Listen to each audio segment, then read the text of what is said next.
malikin nas ilahin nas min sahril waswasu fi sudurin nas.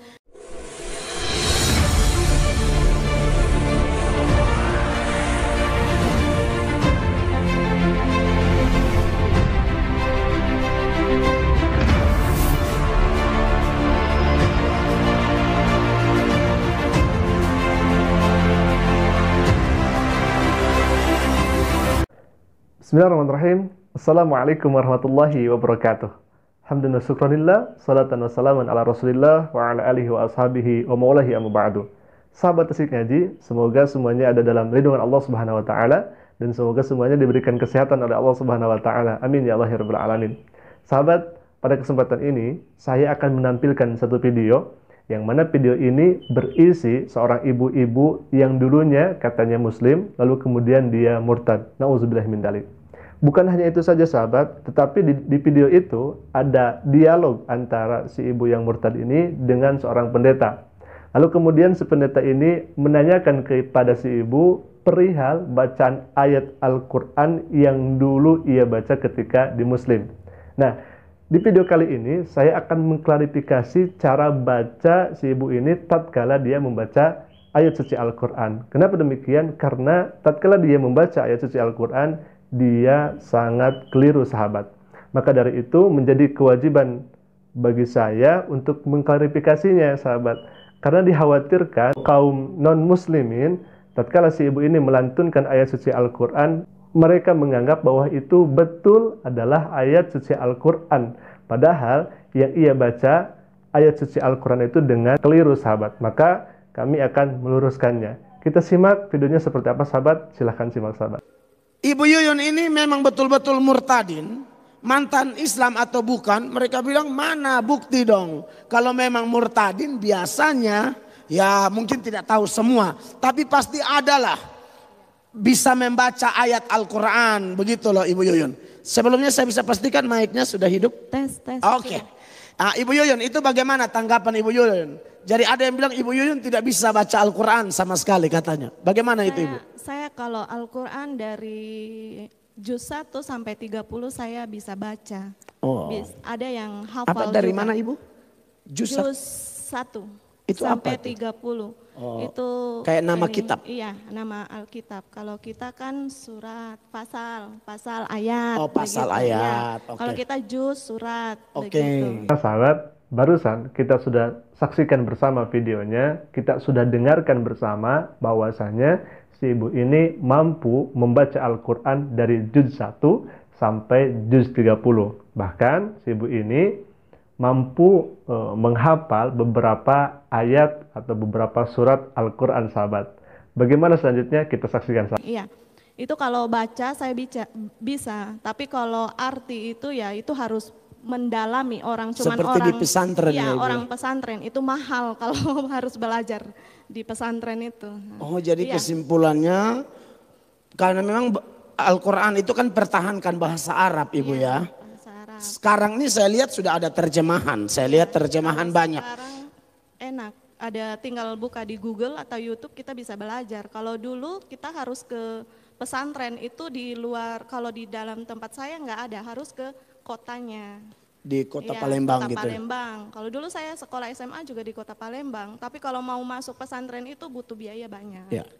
Nah sahabat, sebelum kita mendengarkan bacaan Al-Quran si ibu ini, barusan si ibu ini membahas tentang pesantren sahabat. Katanya kalau misalkan seorang ingin belajar terjemah harus masuk dulu pesantren dan biaya pesantren itu sangatlah mahal sahabat. Nah dalam hal ini saya akan menanggapinya sahabat, karena bagi orang yang pernah belajar di pesantren, dia akan tahu bagaimana biaya pesantren sahabat. Jadi biaya pesantren itu tidaklah mahal sahabat dibanding dengan biaya sekolah. Bahkan kalau misalkan ada orang tua yang ingin anaknya menjadi santri, lalu dia mempunyai keterbatasan dalam segi biaya, tapi dia jujur kepada kiainya, jujur kepada pimpinan pondok pesantren itu, maka mustahil kiainya akan menolak santri tersebut sahabat. Karena konsep di pesantren itu berbeda dengan sekolah. Kalaulah di sekolah itu misalkan tidak dibayar iurannya satu bulan, 2 bulan, 3 bulan, mungkin nanti akan diberikan sanksi. Bahkan bisa jadi akan dikeluarkan. Tapi di pesantren itu tidak seperti itu. Kalau misalkan kita tidak mampu, tidak bisa bayar iuran dan lain sebagainya, maka pihak pesantren tidak akan memarahi, pihak pesantren tidak akan mengeluarkan santri tersebut. Jadi biaya pesantren itu sangatlah murah dibanding dengan biaya sekolah. Lalu yang kedua, si ibu ini mengatakan bahwasanya kalau misalkan kita ingin belajar terjemah harus mondok dulu di pesantren. Nah ini keliru sahabat, karena kita ketahui bersama di kampung-kampung, bahkan di perkotaan, itu suka ada kajian sahabat. Jadi ya seminggu 2 kali, seminggu sekali, atau ada kajian bulanan. Dan di kajian itu ada seorang ustadz yang menerangkan Al-Quranul Karim, yang menerangkan hadis Nabi SAW.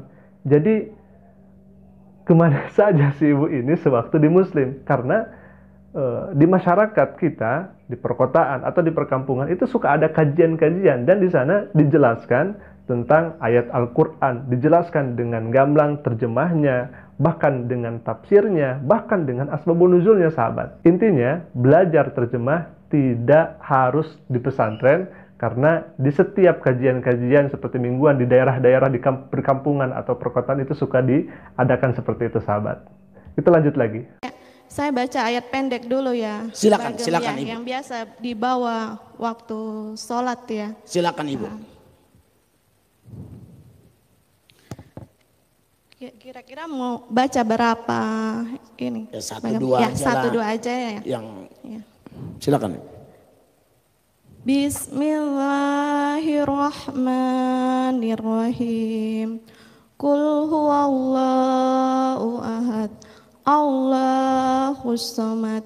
Lam yalid wa lam yulad wa lam yakul lahu kufuwan ahad. Nah sahabat, barusan kita sudah dengarkan pembacaan Al-Quran oleh si ibu ini. Dia mengambil salah satu surat dari Al-Quran, yaitu surat Al-Ikhlas sahabat. Tetapi sayangnya si ibu ini membaca Al-Quran surat Al-Ikhlas ini dengan keliru sahabat. Yang seharusnya ayat pertama itu dibaca Qul huwallahu ahad, tapi si ibu ini malah membacanya Qul huwallahu ahad sahabat. Kalau misalkan dibacanya seperti itu kan tidak ada maknanya, tidak ada artinya. Berbeda dengan Qul huwallahu ahad. Qul, katakanlah Muhammad, huwallah, bahwa dialah Allah, ahad, yang Maha Esa. Qul huwallahu ahad.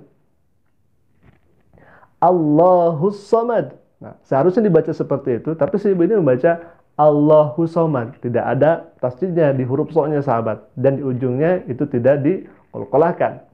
Bahkan ketika di lam yalid wa lam yulad, si ibu ini membaca lam yalid wa lam yulad, cenderung dihamaskan di ujungnya sahabat.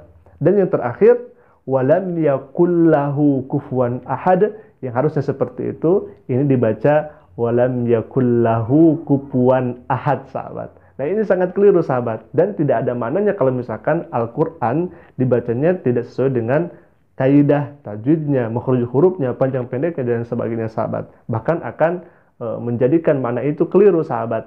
Nah, kita akan lanjutkan lagi ke surat yang lainnya. Qul a'udzu birabbil falaq min syarri ma khalaq wa min syarril nafasati fil uqad wa min syarrin nafasati fil uqad wa min syarri hasidin iza hasad. Nah sahabat, barusan kita sudah dengarkan pembacaan Al-Quran oleh si ibu ini. Dia membaca salah satu surat dari Al-Quran, yaitu surat Al-Falaq sahabat. Tetapi sayangnya, walaupun ia langsung melihat ayat Al-Qurannya, dia masih keliru cara membacanya sahabat. Yang seharusnya yang dibaca itu tadi ayat ketiga, tetapi si ibu ini malah loncat kepada ayat 4. Yang seharusnya dibaca wa min syarri ghasiqin idza waqab, malah si ibu ini membaca wa min syarrin nafasati fil uqad, dan ayat keempat dibacanya sebanyak 2 kali sahabat. Dan di akhirnya, di akhir ayat surat Al-Falaq itu sahabat, dia membacanya wa min syarri hasidin idza hasad. Padahal yang betul adalah wa min syarri hasidin idza hasad. Jadi memakai ha bukan memakai kho sahabat. Nah, dalam bahasa Arab itu sahabat, kalau misalkan kita membacanya salah, maka akan salah juga terhadap maknanya sahabat, karena Al-Quran itu berbeda dengan bahasa yang lainnya. Kalau membacanya seperti itu, bagaimana nantinya kepada artinya sahabat? Akan keliru juga sahabat. Nah, jadi ini yang harus kita luruskan. Qul a'udzu birabbin nas, malikin nas, ilahin nas, min sahril waswasu fi sudurin nas, allazi waswisu fi sudurin nas, minal jinnati wan nas. Oke. Ibu, kalau saya sendiri saya sudah terlalu percaya. Saya pikir kalau teman-teman orang Islam yang nonton mereka sudah tahu bahwa itu pasti. Nah sahabat, barusan kita sudah dengarkan pembacaan si ibu ini. Beliau membaca surat An-Nas, surat yang terakhir dalam Al-Quran, surat ke-14. Tetapi lagi-lagi sahabat, walaupun si ibu ini melihat langsung ayatnya, melihat langsung suratnya, dia keliru dalam membacanya. Bukan hanya cara bacaannya seperti tajwidnya, makhraj hurufnya, tetapi ini lebih fatal. Dia membaca surat An-Nas ayat ke-4 belum habis, ia langsung loncat kepada ayat ke-5 sahabat. Nah ini sangat disayangkan sahabat. Yang seharusnya kita baca Qul a'udzu birabbin nas, malikin nas, ilahin nas, min syarril waswasil khannas. Ini malah min syarril waswa fi sudurin nas sahabat. Nah ini sangat keliru sahabat. Makanya kita harus klarifikasi ini karena ditakutkan yang dibaca oleh si ibu ini itu menjadi suatu kebenaran. Padahal itu merupakan suatu kesalahan sahabat. Nah sahabat, mungkin itu yang bisa saya sampaikan. Mudah-mudahan bermanfaat. Dan saya berharap mudah-mudahan video ini terdengar oleh si ibu yang membaca surat tadi sahabat. Sehingga dia mengklarifikasi bacaannya tidak seperti itu. Karena itu Al-Quran sahabat. Harus dibenahi cara bacanya. Apalagi ini ditampilkan di depan teman-teman kita non-muslim sahabat. Mudah-mudahan bermanfaat. Assalamualaikum warahmatullahi wabarakatuh.